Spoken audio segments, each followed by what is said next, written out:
नमस्कार दोस्तों, मैं चिन्मय रॉय और हमारा दूरदर्शन पे आपका स्वागत है। मैं जो ये वीडियो बनाने जा रहा हूँ वो वीडियो है पहलगाम आतंकवादी के बारे में और ये उसका पार्ट 3 है। ऑलमोस्ट एक हफ़्ता पहले, अब एक हफ़्ता होने वाला है, पहलगाम में आतंकवादी हमला हुआ जहाँ पे 26 पर्यटकों की निर्मम हत्या कर दी गई। उनसे उनका धर्म पूछा गया, उनको ज़बरदस्ती कलमा पढ़ने को कहा गया और ये मैं नहीं, वो टूरिस्ट के परिवार वाले बोल रहे हैं। उनकी इतनी निर्मम हत्या होने के बाद हम समझ सकते हैं कि देश में एक दुख का माहौल है, एक गुस्से का माहौल है, एक बदले की भावना है। आतंकवादी इस्लामिक जो एक्सट्रीमिज़म है, जो उग्रवाद है, इस्लामिक उग्रवाद, उसके ख़िलाफ़ है और पाकिस्तान के ख़िलाफ़ भी एक बदले की भावना है। हमें ये अच्छे से समझना पड़ेगा कि जो ये पहलगाम आतंकवादी हमला हुआ है, ये कोई नई चीज़ नहीं है। और मैं बहुत दुख के साथ कह रहा हूँ कि लोग बहुत देरी से गुस्सा कर रहे हैं, लेट से गुस्सा कर रहे हैं। मैं आपको इसकी पूरी सिनॉप्सिस, इसकी पूरी जेनेसिस बताता हूँ कि ये चीज़ें हो ही रही थी। कुछ न्यूज़ेज़ है जो मैं आपको ये उनके लिंक्स डिस्क्रिप्शन पे दे दूँगा। बहुत फेमस न्यूज़ चैनल्स है like CNN, Al Jazeera, Washington Post, कुछ अपने इंडियन न्यूज़ चैनल से द वायर, द कोइन। उन्होंने बहुत अच्छे से कोशिश की कि इस आतंकवादी हमले को, इस इस्लामिक आतंकवादी, कट्टर इस्लामिक आतंकवादी हमले को वो वाइट वॉश कर सके। तो उन्होंने टेररिस्ट की जगह लिखा गनमैन। अब मुझे ये बात समझ में नहीं आती है कि ये गनमैन शब्द का मतलब क्या होता है। गनमैन तो वो भी होते हैं, वो सिविलियंस जो गन लेके घूमते और किसी को भी शूट कर देते हैं। टेररिस्ट ने तो, आतंकवादियों ने तो अंधाधुंध तो फायरिंग की नहीं, उन्होंने तो लोगों से उनका धर्म पूछ पूछ के उनको गोलियां मारी। तो ये एक गद्दारी की है ज़्यादातर इंडियन न्यूज़ चैनल्स ने और डिजिटल मीडिया के प्लेटफॉर्म्स ने। मैंने उनका नाम भी अभी बोला और ये शुरू से कर रहे हैं। अब इसकी जेनेसिस बताता हूँ। पहलगाम आतंकवादी हमले से पहले जब जम्मू कश्मीर की सरकार बनी थी, जब उमर अब्दुल्ला ने ओथ सेरेमनी ली थी, तो एक मैराथन हुआ था।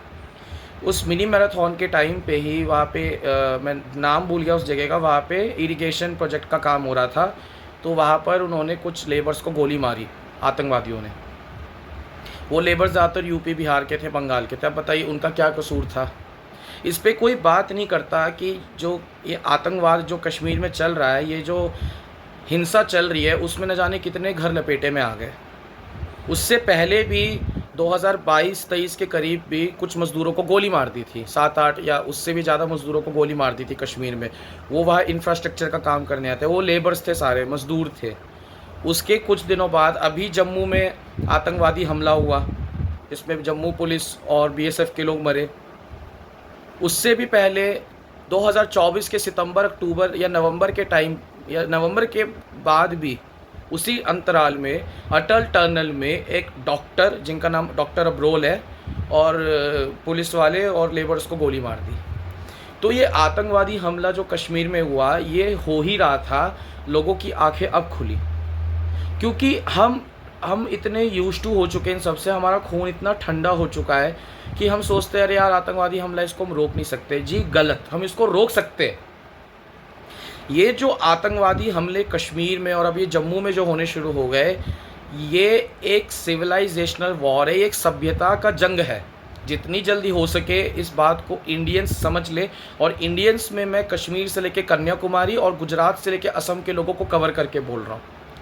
आप हिमाचल में टूरिज़्म करने जाते हो, वहाँ तो कोई सेफ्टी प्रॉब्लम नहीं होती। आप उत्तराखंड में टूरिज़्म करने जाते हो, वहाँ कोई सेफ्टी प्रॉब्लम नहीं होती। अरे अगर आप मेघालय भी जाएंगे तो वहाँ पे आपको इतना डर नहीं लगेगा जितना कश्मीर में लगेगा। क्यों है? इंडिया के जो बॉर्डर राज्य है जो पाकिस्तान से जुड़े हुए हैं, राजस्थान, गुजरात और पंजाब, वहाँ भी इतनी प्रॉब्लम्स नहीं जो कश्मीर में। वो क्यों है? क्योंकि यह सिविलाइजेशनल की लड़ाई है। सबसे पहले तो जो कश्मीर की आवाम है वो इस बात को, मैक्सिमम मेजॉरिटी के जो लोग हैं वो इस बात को एक्सेप्ट नहीं कर रहे कि जो कश्मीर है, वहाँ के सारस्वत जो ब्राह्मण्स थे जो पंजाब से कश्मीर आए थे, उन्होंने उसको बसाया। वहाँ पे आध्यात्मिक, बौद्धिक और क्या कहते हैं, हर प्रकार की धार्मिक क्रांति लाए थे वहाँ पर।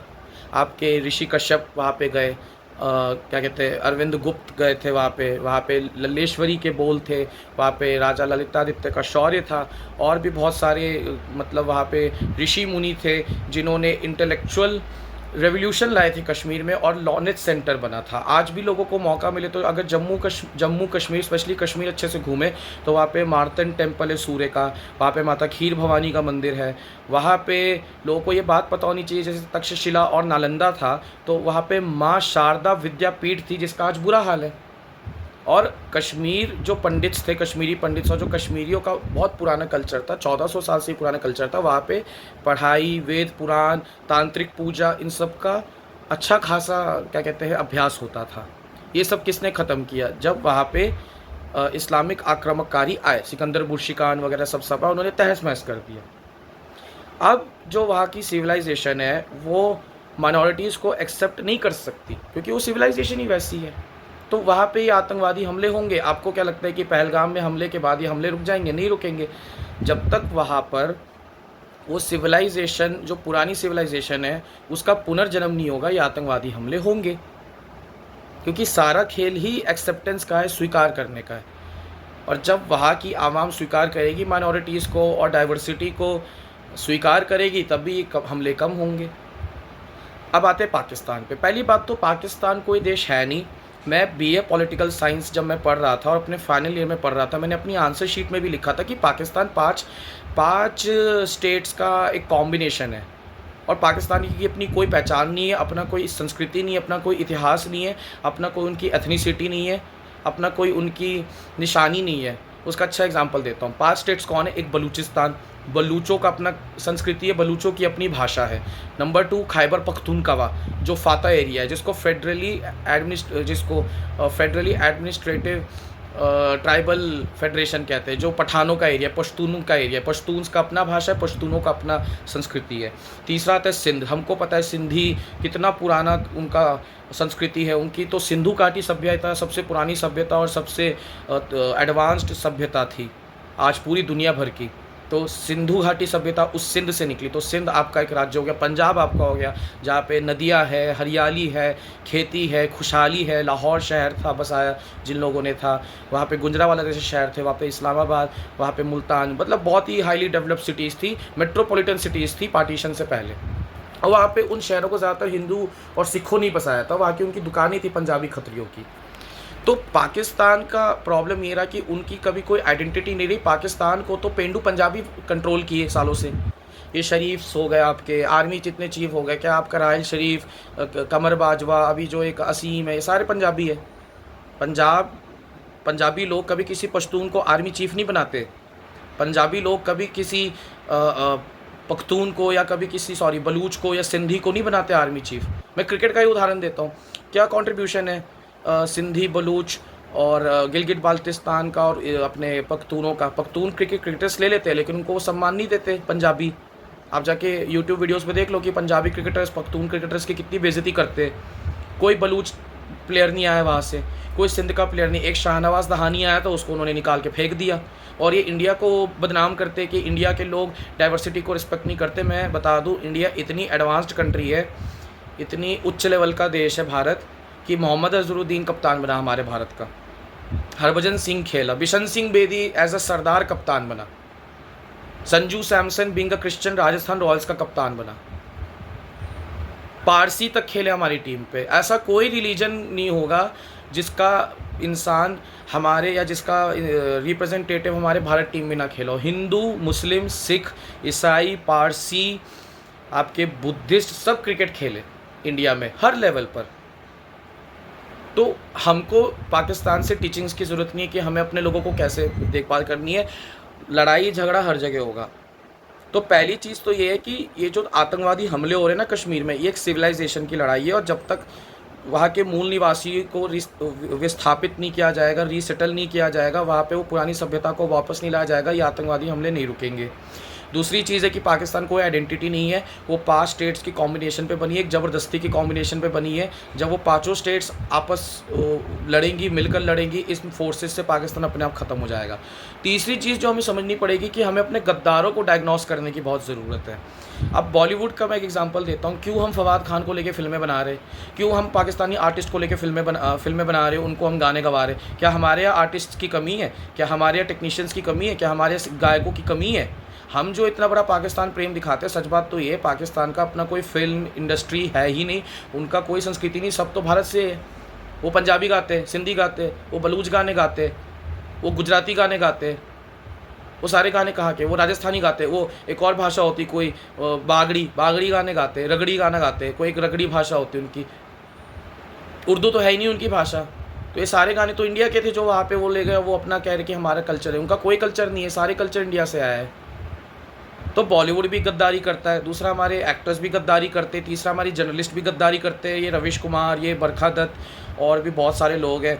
30 साल से जब कांग्रेस और बीजेपी की भी सरकार थी, ये सब पाकिस्तानियों के यहाँ पे जाके खाने खाते थे, उनके यहाँ डिनर होस्ट करवाते थे, उनको इंडिया पे बुलाते थे, उनको सम्मान दिया जाता था और वो यहाँ पे आके पाकिस्तानियों को स्पेशल ट्रीटमेंट देते थे। जबकि जब वही पाकिस्तानी पत्रकार, वही जैसे मीर हमज़ा टाइप, मीर जावेद या कोई नाम टाइप मैं भूल गया, और आपका ये उनका मैं नाम मेरे को नजम सेठी हो गए, ये सारे बंदे जब जाते थे वहाँ पर तो पाकिस्तान के गुण गाते थे। पाकिस्तानी सेलिब्रिटीज़ भी करते थे कि इंडिया में रह के इंडिया की तारीफ़ करते थे कि इंडिया बड़ा ग्रेट है। शोएब अख्तर उसका बहुत अच्छा उदाहरण कि यार इंडिया ने बड़ा प्यार दिया, इंडिया ये, वो साला वहाँ पे जाके गज़वा हिंद की बातें कर रहा है।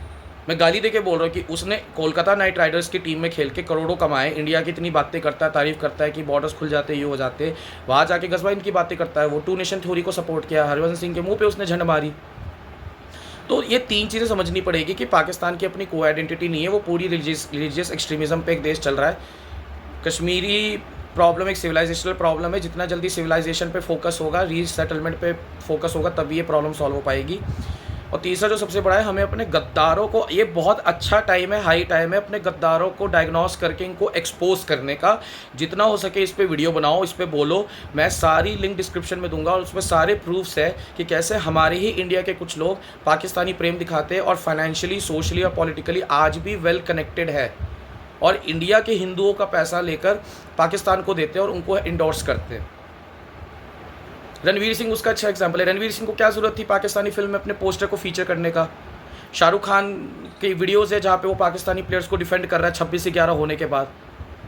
एक और एग्जांपल दूँ, आमिर खान मिला टर्की के प्रेसिडेंट से, जबकि टर्की इंडिया के बारे में क्या गलत सलत बोलता है। रणबीर कपूर का कोई स्टेटमेंट आया? किसी और एक्टर का कोई स्टेटमेंट आया? किसका आया? आर माधवन का स्टेटमेंट आया, विजय देवरकोंडा का स्टेटमेंट आया, रामचरण तेजा का स्टेटमेंट आया। साउथ के एक्टर्स एक्चुअली में देशभक्त है, लेकिन हमारे बॉलीवुड के लोगों का इतना एलिटिज्म है कि वो कभी साउथ के एक्टर्स को वो सेम पेज पे नहीं लाने की कोशिश करते। मीडिया ने भी गद्दारी की, इंटेलेक्चुअल्स गद्दारी कर रहे। आपको जो भी इंटेलेक्चुअल JNU DU का मिलेगा, जितने भी प्रोफेसर है, वो अभी सब यही बोल रहे कि इसको हिंदू मुस्लिम मत बनाओ, जबकि हिंदू मुस्लिम है, ये सिविलाइजेशनल लड़ाई है। ऐसा नहीं है कि वो जो आतंकवादी है वो सिर्फ पैसों के लिए लड़ रहे हैं, वो आतंकवादी अपनी सिविलाइजेशनल के लिए लड़ रहे हैं। और जितना जल्दी इसको एक्सेप्ट कर लो उतना अच्छा है। ना मैं किसी पार्टी की तरफ से बोल रहा हूँ ऐसा, भले ही मेरी थोड़ी बहुत सोच बीजेपी से मिलती हो, लेकिन मैं किसी पार्टी का अंधभक्त नहीं हूँ। जो भी पॉलिटिकल पार्टी, और मैं आज इस वीडियो को एंड करके बोलता हूँ, बीजेपी ने 2 बहुत बड़े ब्लंडर्स किए इस NDA गवर्नमेंट ने। पहले तो अग्निवीर स्कीम लाकर, ये स्कीम अगर आपको लानी थी तो मैक्सिमम रिक्रूटमेंट्स करनी चाहिए थी सोल्जर्स की। GD बख्शी सर ने बोला कि कोविड के टाइम पे 60,000 लोग रिटायर हुए, 1,80,000 का मैन पावर शॉर्टेज था। दूसरा जो सबसे इंपॉर्टेंट है, राजनाथ सिंह को इस्तीफा दे देना चाहिए। अगर आप एक रक्षा मंत्री हो और आपके घर में घुस के आपको आतंकवादी आपके मुंह पे थप्पड़ मारे, आपको उस कुर्सी पे बैठने का कोई हक नहीं है। एज अ मॉरल रिस्पॉन्सिबिलिटी, एक नैतिक जिम्मेदारी के नाते आपको रक्षा मंत्री के पद से इस्तीफा दे देना चाहिए था। नहीं दिया उन्होंने, क्योंकि कुर्सी से प्यार है ना इनको। तो सवाल करिए नेताओं से, लेकिन उनके इरादों पर मत कीजिए। अपनी सरकार पे, अपने सेना पर, अपने पैरामिलिट्री फोर्सेस पर, अपनी इंटेलिजेंस पे भरोसा करिए, लेकिन जो उस कुर्सी पे बैठा है उससे ज़रूर सवाल करिए कि तुम हमारे लिए क्या कर रहे हो। अंधभक्त मत बनिए। ये जो कश्मीर की लड़ाई चल रही है या जो ये आतंकवादी हमले चल रहे, किसी पार्टी के अंधभक्त मत बनिए। आप सरकार पे भरोसा कीजिए, लेकिन पार्टी, अगर वो इंसान जो उस कुर्सी पे बैठा है, जिसको वो चैलेंज मिला, वो नहीं काम कर पा रहा, उससे सवाल करिए। जब तक सवाल नहीं करेंगे असलियत नहीं आएगी। और एंड पे कहूँगा, बहुत भारत की जगह पे लड़ाइयाँ हो रही है। अभी जयपुर में ही हुआ है कि हिंदू मुसलमान में लड़ाई हो गई, मध्य प्रदेश में भी हो गई, उत्तराखंड में भी हो गई, मुस्लिम की दुकानों को तोड़ा जा रहा है, ये किया जा रहा है। मेरी हम्बल रिक्वेस्ट है उन सारे हिंदू भाइयों से, भाई आपका गुस्सा मैं समझ सकता हूँ, आपका गुस्सा बहुत जायज़ है, लेकिन जो इनोसेंट मुस्लिम है, जो तिरंगे को प्यार करता है, उसको टारगेट मत करो। और अगर आपको बॉयकॉट करना है तो सिर्फ मुसलमानों को नहीं, उन हिंदुओं को भी, उन माइनॉरिटीज़ और भी जो किसी भी धर्म का है, लेकिन जो पाकिस्तान की साइड ले रहा है उसको बॉयकॉट करो, उसको आप क्या कहते हैं, उसका बहिष्कार करो। आज के लिए इतना ही। बहुत बहुत धन्यवाद।